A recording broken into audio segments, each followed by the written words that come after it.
Hello everyone, a very warm welcome back to the channel. My name is Vic, I'm a painter in Gloucestershire in the UK. So today we're going to be taking a look at a painting I did in 1991. But before we do that, I'd like to thank you all very much for tuning in today and also subscribing to the channel. Those of you that have subscribed, really appreciate it. It's helping the channel grow, and hopefully we're kind of getting there and drumming up a little bit more interest in the work. So if you want to share the video, free to subscribe, just please go ahead and do that. It'd be super. Right, so straight into the work here. Now this is a piece we did, like I said, in 1991. So this is the one I'm going to be talking about today. Now this is kind of a follow-up from a video I did, another one recently, where I was explaining how I was just starting to use graphite pencil. Now the pencil that I was using, I say graphite, it's not like a regular pencil. It's an artist pencil where you don't actually have any surround to the pencil itself. I haven't actually got one anymore. I don't know if you can still get them, but kind of back in the, I'm sure you can actually, but back in the 90s and early 2000s, you could get these pencils. They didn't have any like wooden surround to them. They're just like pure thick graphite, chunk of graphite in the shape of a pencil.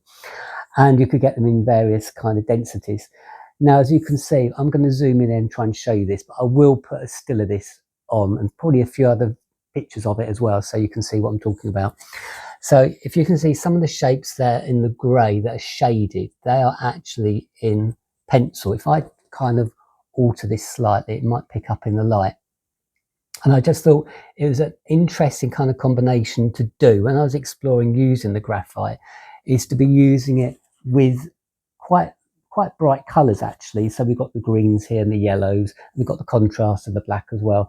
And it just kind of gives it quite, let's say stunning is a bit big-headed, isn't it really? But it gives it a very kind of separated look, if you know what I mean. So you've got very bold colours, and then you go to like a monotone for the detail.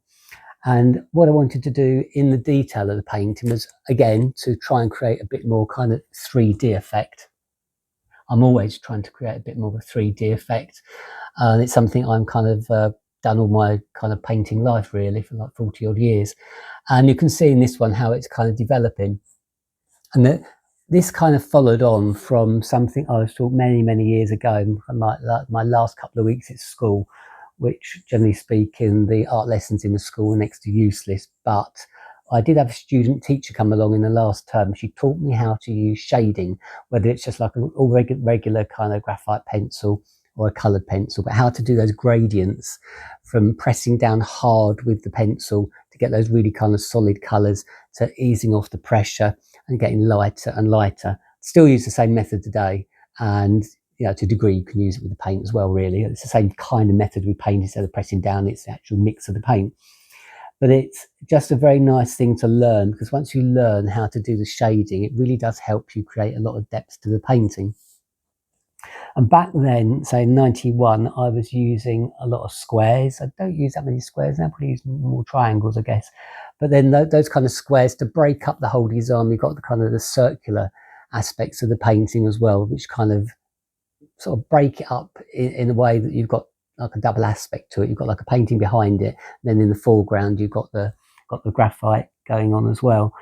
I think I did this in watercolour. It would have been the Winsor & Newton watercolour paints that I was using at that time, probably the Cotman series I'm thinking, and they used to come in tiny little tubes, and I used to use those. I didn't used to mix them that much actually. I mean, I did mix them, but not much, because I didn't want to lose the intense colour.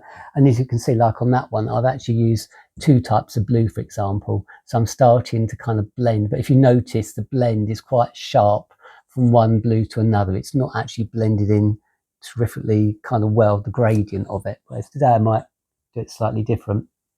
But again, it was kind of early days, and especially down here as well. I'll show you that part there. I've used that as a background in other paintings, that bit on the bottom left there as you look at it. And it's a really nice kind of warm kind of colour. It's like an ochre, brown ochre kind of colour, and you can use that with some orange tones and red tones, and that'll give you kind of a nice warm feeling to the painting. So the background is really good in that, and I was just trying to experiment with that. Obviously with the colours, it's like anything you kind of learn, being kind of self-taught, that, you know, with your palette of colours, me being me, just kind of had to learn as I went along. So for example, in the early days, I might try to put like a brown with a blue and see what happened. It's not going to happen, basically. But until you actually find out for yourself, you're not going to find out. If you go to college and study and things like that, you can read it in a book. Somebody can explain it to you, find out for yourself straight away. You're not going to make the same mistake. Didn't have that luxury. So I actually made my own mistakes, and then you kind of find out what colour, what hues go with kind of which tones. Just kind of work it out for yourself.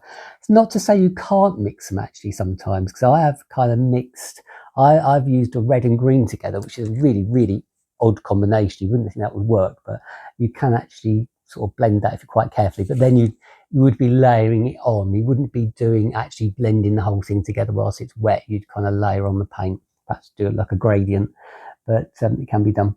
Anyway, so let's take just a little look at this painting. So it looks very matte. It's got the matte finish on it, obviously, because it is just partial drawing and partial paint.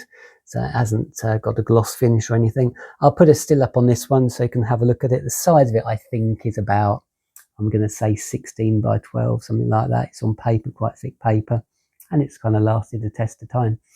So thanks a lot for taking a look at that painting with me. I'm being slightly distracted here because I've got a very grumpy cat walking around the table, going to meow any second. But anyway, I'll try and finish off before he starts. So thanks a lot for your time today. I hope you enjoyed looking at this painting with me. Please feel free to have a look at the other videos. There's lots and lots on the channel there. It's probably something to interest everybody. Give it the old thumbs up. And hope you like what you see. So drop any comments that you want to. Always happy to have a chat with you if you've got a question about anything you've seen. And take care, and I shall see you in the next video. Thanks a lot for your time. Bye-bye.